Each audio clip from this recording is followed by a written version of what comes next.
तो आज चर्च से ही हूँ। आफ्टर मैरिज मुझे फर्स्ट टाइम मौका मिला आप सबके बीच में आने का और अपनी टेस्टिमनी देने का। 30 अप्रैल 2020 को परमेश्वर ने मुझे मेरे घराने को चुना था और मैं अपनी टेस्टिमनी लॉकडाउन की वजह से आपके बीच में नहीं दे पाई, पर यूट्यूब पर मेरी टेस्टिमनी है, कुछ लोगों ने उस टेस्टिमनी को जरूर सुना होगा। लेकिन मैं परमेश्वर की दासी की इच्छा थी कि मैं इस चर्च में भी जहाँ से मुझे परमेश्वर ने चुना वहाँ भी मैं, उनकी इच्छा थी कि उनके लोगों के बीच में भी मैं टेस्टिमनी दूं, पर बताऊं लोगों को कि परमेश्वर ने मुझे किस प्रकार से संसार से आजाद किया और आप लोगों के बीच में एक सुरक्षित खड़ा किया। और मैं बताना चाहूंगी आप लोगों को कि 12 साल तक मुझे दुष्ट आत्माओं से शैतान ने झगड़ा हुआ था और मेरे पापा मुझे पूरे वर्ल्ड में मैं बोलना चाहूंगी कि हर एक जगह मुझे लेकर गए, क्योंकि जब बच्चा इस तरह की प्रॉब्लम में होता है तो पेरेंट्स उसको हर जगह लेकर जाते हैं और मेरे पापा हर जगह मुझे लेकर गए, हर एक बाबा हर एक तांत्रिक हमने देखा और हर जगह लेकर गए, लेकिन हमसे मुझे कहीं से भी दुष्ट आत्मा से आजाद नहीं मैं हुई। और जब परमेश्वर का अनुग्रह मुझ पर होने वाला था उससे थोड़े दिन पहले मैंने मसीहों का इतना विरोध किया, मैं ये बात आपको बताना चाहूंगी और ये गवाही उन लोगों के लिए भी आज जो मसीह का विरोध कर रहे हैं वो इससे सीखेंगे। आज मैंने इतना विरोध किया था कि ये लोग अंग्रेज हमारे इंडिया में आ गए हैं, इस तरह से ये अपनी लैंग्वेज यहाँ पे यूज कर रहे हैं, इस तरह से मैं बहुत कुछ मैंने बोला था थोड़े दिन पहले जब मैं मसीह में नहीं आई थी। तो लास्ट टाइम जब परमेश्वर ने मुझे चुना तब 3 दिन तक मैं बिल्कुल डेड रही थी, 3 दिन तक बिल्कुल मैं डेड थी, अपने बिस्तर पर थी मैं। और मुझे मेरे ताकत तबीयत बहुत सारा मेरी बॉडी पर था और उस दिन जब लास्ट डे था, लास्ट डे, तो मुझे लेके जाने की तैयारी हो रही थी कि किसी बाबा के पास लेके जाना, मैं चलने की हालत में नहीं थी। और मेरे पापा ने एक गाड़ी की, परमेश्वर के दास लगता था यहाँ पे, उनकी गाड़ी थी वो, तो वो आए मुझे लेने के लिए कि लेके जाना कहीं तांत्रिक के पास, कहीं लेके जाने की तैयारी हो रही है ऐसे। तो वो बाहर खड़े थे, मैं अंदर अपने बिस्तर पर, वो गेट पर थे, पापा ने उन्हें बताया कि इस तरह से हमें बेटी को लेके जाना है। तो उन्होंने हमें परमेश्वर के बारे में बताया कि आपकी बेटी को आप परमेश्वर का भवन है, परमेश्वर है एक जिंदा परमेश्वर, आप उसके पास लेकर जाइए, वो इसे जरूर आजाद करेंगे। तो मैं अंदर लेटी थी, मेरे कानों में आवाज आई और मुझे अंदर ही अंदर इतनी खुशी महसूस हुई, जबकि मैं कुछ नहीं जानती थी क्या चल सकते क्या पास्टर, मुझे कुछ नहीं पता था, लेकिन मुझे खुशी हो रही है कि हाँ अब मैं आजाद हो गई, अब मैं उसी टाइम आजाद हो गई। तो उन्होंने बताया कि हम शाम पापा ने अंदर आके हमसे बात की किस तरह से हमें चर्च में जाना पड़ेगा ये वो। तो मैंने कहा यस, मैं एकदम से तैयार हो गई कि हाँ सच में मैं आजाद हो गई हूँ। तो शाम के टाइम अंकल ने पास्टर और परमेश्वर की दास और दासी से बात की और शाम के टाइम वो हमारे घर आए। मैं 3 दिन बाद तो उस दिन अपने बिस्तर से खड़ी हुई तो मुझे अंदर इतनी खुशी हो रही थी कि पता नहीं आज मेरे घर पर कौन आने वाला है। और मैं उस दिन खड़ी हुई और मैं अच्छे से नहा धोकर फ्रेश हुई बिल्कुल, और मुझे खुशी हो रही है कि सच में पता नहीं कौन हमारे घर आने वाला है। और जब परमेश्वर के दास और दासी हमारे घर पर आए तो मैं बहुत ज्यादा खुश थी और मैं अपने बिस्तर से खड़ी हुई और जब उन्होंने प्रार्थना की तो मैंने सचमुच देखा जो मेरे बॉडी के ऊपर जितने भी तांत्रिकों ने डांटे बांधे हुए थे, जितने भी शैतानी बंधन थे, जब परमेश्वर के दास और दासी ने मिलकर मेरे लिए दुआ प्रार्थना की, मैंने अपनी आंखों से देखा कि वो बंधन वो धागे तबीज अपने आप टूटने लगे। In the name of Jesus hallelujah. मैंने देखा वाक्य आपके बीच में वाक्य दास दासी, आपको कहीं और जाने की जरूरत नहीं है, उनके ऊपर परमेश्वर का बहुत अनुग्रह है, बहुत दया है उनके ऊपर। उन्होंने जब प्रार्थना की मैंने अपने ऊपर से वो अपने बॉडी के ऊपर से वो बंधनों को टूटते हुए देखा और मैंने उसी टाइम निर्णय कर लिया कि आज के बाद कभी भी हम मूर्ति पूजा नहीं करेंगे। और मैं उसी टाइम टोटली आजाद हो गया। मैंने अपने घराने को और अपने आप को तैयार किया कि हम परमेश्वर के पीछे चलेंगे, क्योंकि एक बात और थी मेरे जीवन में, मैं सिर्फ चंगाई के लिए परमेश्वर के साथ नहीं जुड़ी। मेरा और मेरे पापा का एक स्टार्टिंग से वो था कि हम उस पावर को देखना चाहते हैं जिसने धरती और आकाश को बनाया, लेकिन वो पावर हमें कभी मिल नहीं रही थी। हमें 10-12 साल हो गए ऐसे भक्ति पूजा करते हुए, लेकिन हमें वो मिल नहीं रही थी। लेकिन उस दिन हमें मिली और हम उस दिन से उस पवित्र आत्मा के पीछे चल पड़े कि हाँ हमें सचमुच वो मिल चुकी है। और आप मेरी बैकग्राउंड देखेंगे कि किस तरह की मेरी हालत थी। मेरी मम्मी जब से डेड हो गई उसके बाद दुष्ट आत्मा मेरी मम्मी के थ्रू मेरे बेड पर आके बैठती थी और मुझे जितना लोगों से नफरत हो गई थी और अपनी मरी हुई मम्मी से इतना प्यार हो गया था कि मैं दरवाजा बंद करके उनसे बात करती थी। आप खुद इमेजिन करें इस बात का कि एक जिंदा लड़की, एक जिंदा मनुष्य एक मरे हुए से कैसे बात कर सकता है। लेकिन मैं बात करती थी, खुश होती थी दूसरा जब मेरे साथ बात करती थी मम्मी के थ्रू। और मैं अकेली बैठा रहती थी सारा दिन, जबकि मैंने कॉलेज भी अटेंड किया, ये फाइनल मेरी हो चुकी है और मैंने अपनी स्टडी भी की।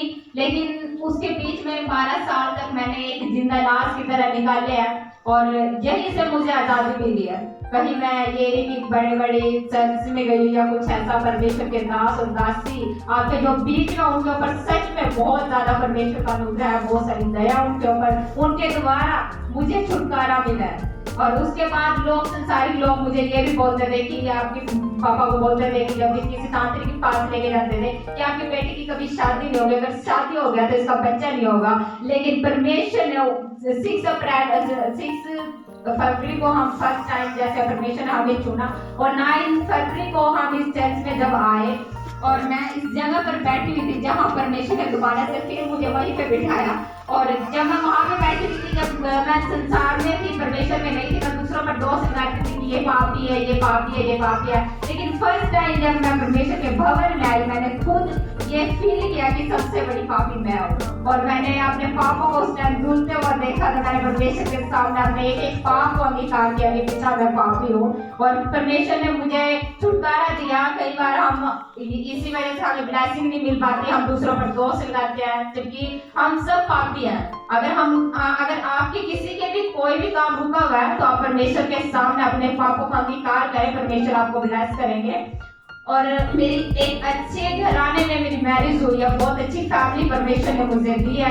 और उसी साल मेरी शादी हुई है। जो लोग ये बोलते थे कि इसकी शादी नहीं हो सकती, लेकिन उसी साल परमेश्वर ने मेरे को एक गुड फैमिली के साथ ब्लेस किया, एक अच्छी फैमिली परमेश्वर ने मुझे दी है और एक हेल्थी बेबी के साथ, बेबी बॉय के साथ भी परमेश्वर ने मुझे ब्लेस किया। आप देख सकते हो उस बेटे को भी। और लोग ये बोलते थे कि ये मां नहीं बन सकती, लेकिन एक ही साल में परमेश्वर ने मुझे हेल्थी बेबी बॉय के साथ ब्लेस किया। तो परमेश्वर का मैं धन्यवाद करती हूँ। और जब ये बेबी होने वाला था उससे पहले ये जब मेरे को डिलीवरी के लिए लेके जाने लगे थे, उससे पहले परमेश्वर ने मुझे बताया कि मैंने तुझे हर बार उत्तम से उत्तम वस्तुओं के साथ नवाजा है और अब की बार भी मैं तुझे उत्तम देने जा रहा हूँ। और परमेश्वर ने मुझे एक दिन पहले ही बता दिया था कि आपके पास बेटा होगा, मैं तुझे बेटे के साथ ब्लेस कर रहा हूँ और तो उसका नाम उत्तम रखा जाएगा। और सचमुच मैंने उसी टाइम अपनी फैमिली को बताया कि परमेश्वर हमें उत्तम के साथ ब्लेस करने जा रहा है, तो मुझे उत्तम की आशीष मिली। मैंने अपने बेटे का नाम भी उसी टाइम उत्तम रख दिया जब वो दुनिया में भी नहीं आया था। लेकिन जब डिलीवरी होने वाली थी उस टाइम की मैं थोड़ी बात आपको बताने चाहूंगी। जब मुझे डिलीवरी रूम में ले जाया गया तो मेरा कोरोना टेस्ट हुआ और मैं कोरोना पॉजिटिव पाई गई। उसी टाइम पूरा हॉल खाली कर दिया, मुझे अकेला वहां पे छोड़ दिया और सब नर्स और डॉक्टर ये बोल रहे हैं कि हम आपकी डिलीवरी नहीं कर सकते क्योंकि आप कोरोना पॉजिटिव हो। और सब वहां से निकल के बेबी डिलीवरी होने वाला था। लेकिन कुछ टाइम होता है बेबी डिलीवर होने का, लेकिन वो टाइम निकल गया और टोटली उत्तम मेरे पेट में बिल्कुल डेड हो चुका था। मैंने खुद फील किया था और मैं जो लेबर वो था बेड होता है उस पर ऐसे पेट के बल लेट गई थी कि अब बेबी डेड हो चुका है, अब कुछ नहीं हो सकता। लेकिन परमेश्वर का अनुग्रह उस टाइम भी मुझ पर हुआ और सचमुच आप देख सकते हैं कि जो बेबी मेरे पेट में डेड हो गया था वो आपके बीच में सुरक्षित है। तो सचमुच परमेश्वर बहुत महान है, यीशु बहुत महान है और हम सब उसके साथ ईमानदारी और वफादारी से चले और हम ज्यादा से ज्यादा यही कोशिश करें कि हम वचन के साथ जुड़े रहें, क्योंकि हमारे परमेश्वर के दास वो हमें वचन के साथ जोड़ने की कोशिश करते हैं। परमेश्वर का वचन कहता है कि अंत के दिनों में बहुत सारे भविष्यद्वक्ता खड़े होंगे, झूठे भविष्यद्वक्ता खड़े होंगे जो आपको बोलेंगे कि आपके अकाउंट में इस समय मिराकल मनी होने जा रही है, जो आपको बोलेंगे कि आपको एक गाड़ी के साथ ब्लेसिंग मिलने जा रही है। इस तरह की मतलब संसारिक ब्लेसिंग आपको बोलेंगे कि आपको मिलने जा रही है, आप रिसीव भी करोगे, उनको कुछ लोगों के पास होंगे भी, लेकिन आप उन चीजों पर विश्वास ना करें क्योंकि आप वचन के साथ जुड़े रहे। अगर आप वचन के साथ जुड़े तो ये चीजें तो आपको परमेश्वर अपने आप देते रहेंगे, क्योंकि वो हमसे पहले जानता है कि हमें किस चीज की जरूरत है। और अभी मेरे ब्रदर ने एक दुकान खोली है, हम इस लायक नहीं थे। मैं आपको बताना चाहूंगी कि हमारे पास एक ऐसा समय था कि हमारे पास मंजा भी नहीं होता था, लेकिन आज परमेश्वर हमें एक दुकान खोलने के लिए बना दिया।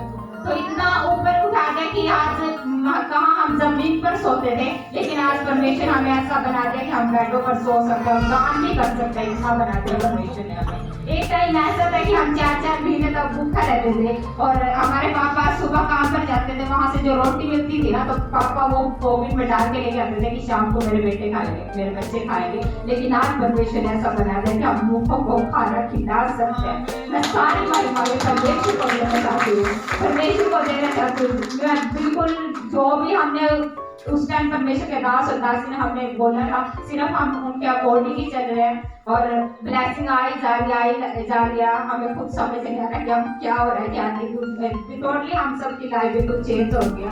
परमेश्वर ने सचमुच हमें दलदल से निकाल कर एक आसमान में खड़ा कर दिया। और ये इसका रीजन यही है कि हम सिर्फ वचन के साथ जुड़े हुए हैं। इन बातों के पीछे कि हमें क्या चाहिए क्या नहीं, कोई कार कूड़ हमें कोई जरूरत नहीं है। परमेश्वर को जब हमें परमेश्वर को लगेगा कि कोई जरूरत है तो हम आप दे देंगे। आप इन चीजों के पीछे मत भागिए प्लीज। आप सब अपने दास दासी के साथ, परमेश्वर के दास दासी के साथ ईमानदारी और वफादारी के साथ खड़े रहे। और इस कलीसिया पर आप देखेंगे कि आने वाले दिनों में बहुत सारे अद्भुत चमत्कार परमेश्वर अपने आप कर देगा। आप प्लीज वचन के साथ जुड़े रहिए। बस मैं यही आपको बोलना चाहूंगी। और जिसने आज मेरी टेस्टिमनी को सुना, सचमुच आप उससे बहुत आशीष पाएंगे। आप उन्हें अपने जीवन में धारण करेंगे। तब परमेश्वर के नाम से मैं आप सबको बोलना चाहूंगी कि आप सब बहुत ज्यादा ब्लेस्ड होंगे। और मुझे यहाँ आने का मौका मिला, मैं उसके लिए परमेश्वर का धन्यवाद करती हूँ। और परमेश्वर के दास और दासी का मैं सचमुच बहुत ज्यादा धन्यवाद करती हूँ। एक बच्चे की तरह हम सबको संभाल कर रखते हैं और उनका ये उनकी दया, ये उनकी मतलब मदद, उनकी सब कुछ मैं उनको ही देना चाहूंगी। उनकी वजह से ही मैं आज यहाँ खड़ी हूँ। अदरवाइज पता नहीं मैं 3 दिन के बाद टोटली मैं डेड हो चुकी थी, पता नहीं कहाँ होती। लेकिन उनके अनुग्रह के द्वारा परमेश्वर मुझे चंगाई दी। मैं आपका सबका धन्यवाद करती हूँ। परमेश्वर का भी लाखों करोड़ों बार धन्यवाद करती हूँ। और इसी गवाही के साथ सबको जय श्री